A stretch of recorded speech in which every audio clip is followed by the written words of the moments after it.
Lettre à un jeune poète, Rainer Maria Rilke. Lettre numéro 6. Rome, le 23 décembre 1903. Mon cher monsieur Capus, mon salut ne doit pas vous manquer pour le temps de Noël, quand, au milieu de la fête, vous porterez votre solitude plus durement qu'en un autre temps. Si vous sentez qu'alors votre solitude est grande, réjouissez-vous-en. Dites-vous bien que serait une solitude qui ne serait pas une grande solitude. La solitude est une. Elle est par essence grande et lourde à porter. Presque tous connaissent des heures qu'ils échangeraient volontiers contre un commerce quelconque, si banal et médiocre fût-il, contre l'apparence du moindre accord avec le premier venu, même le plus indigne. Mais peut-être ces heures sont-elles précisément celles où la solitude grandit et sa croissance est douloureuse comme la croissance des enfants et triste comme l'avant-printemps. N'en soyez pas troublés. Une seule chose est nécessaire, la solitude, la grande solitude intérieure. Allez en soi-même et ne rencontrez durant des heures personne. C'est à cela qu'il faut parvenir. Être seul comme l'enfant est seul quand les grandes personnes vont et viennent, mêlées à des choses qui semblent grandes à l'enfant et importantes du seul fait que les grandes personnes s'en affairent et que l'enfant ne comprend rien à ce qu'elles font.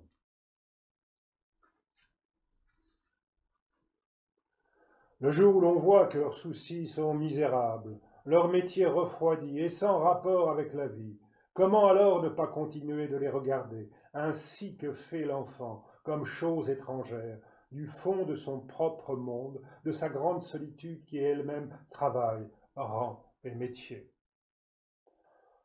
Pourquoi vouloir échanger le sage, ne pas comprendre de l'enfant contre lutte et mépris, puisque ne pas comprendre, c'est accepter d'être seul, et que lutte et mépris, ce sont des façons de prendre part aux choses même que l'on veut ignorer.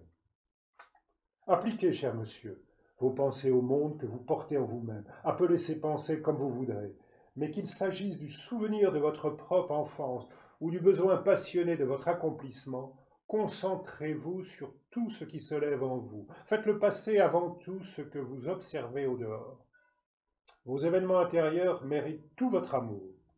Vous devez, pour ainsi dire, y travailler, sans perdre trop de temps ni trop de force à éclaircir vos rapports avec les autres. Qui vous dit d'ailleurs qu'il en est pour vous? Je sais, votre métier est dur et vous heurte. J'avais prévu vos plaintes, elles devaient venir. Maintenant qu'elles sont venues, je ne peux pas les calmer. Tout ce que je peux, c'est vous conseiller de vous demander à vous-même si tous les métiers ne sont pas ainsi, pleins d'exigences, hostiles à la personne, comme imbibés de la haine de ceux qui se sont trouvés sans argument et maussades en face du devoir tout nu.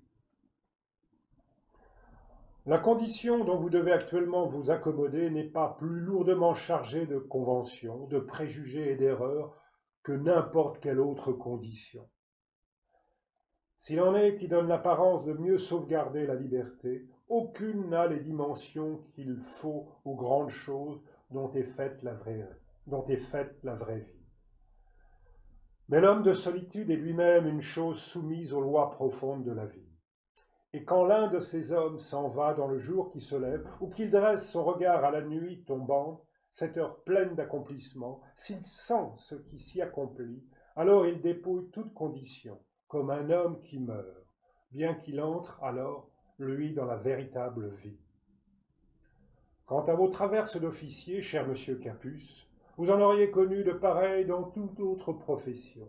Et même si, loin de tout métier, vous aviez cherché à créer entre vous et la société des rapports souples et libres, ce sentiment d'oppression ne vous aurait pas été épargné. Il en va partout ainsi, mais ce n'est pas une raison d'être inquiet ou triste. S'il n'est pas de communion entre les hommes et vous, essayez d'être près des choses. Elles ne vous abandonnent pas. Il y a encore des nuits, il y a encore des vents qui agitent les arbres et courent sur les pays.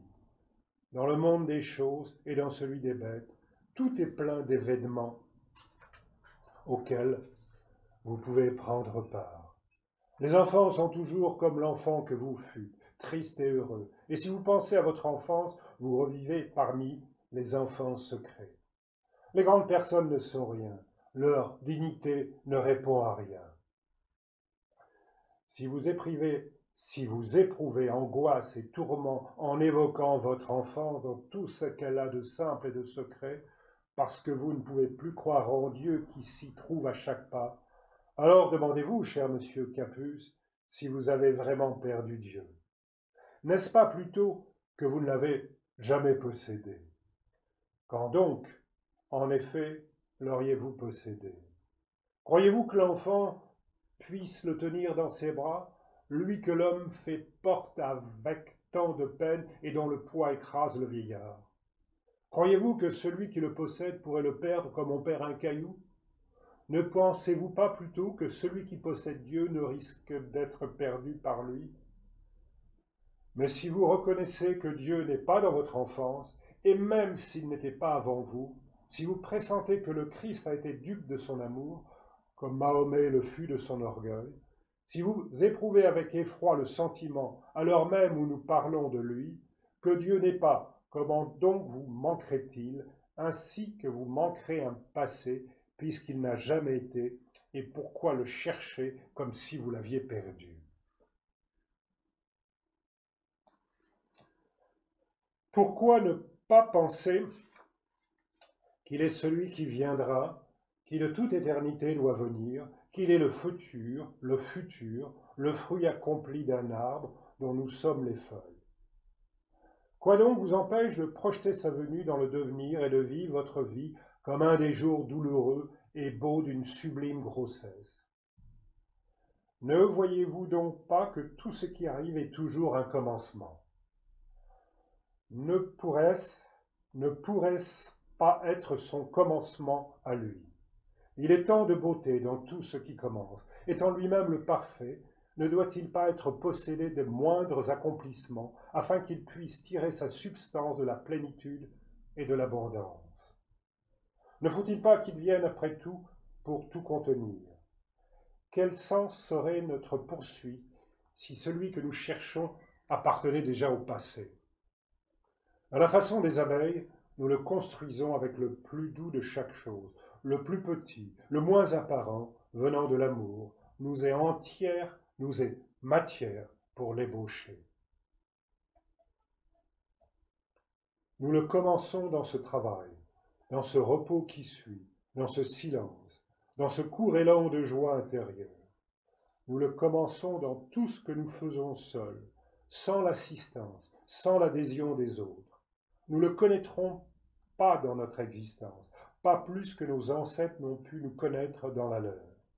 Et pourtant, ces êtres du passé vivent en nous, au fond de nos penchants, dans le battement de notre sang. Ils pèsent sur notre destin. Et ils sont ce geste qui aussi remonte de la profondeur du temps. Quoi donc pourrait nous priver de l'espoir d'être un jour en lui, par-delà toute limite?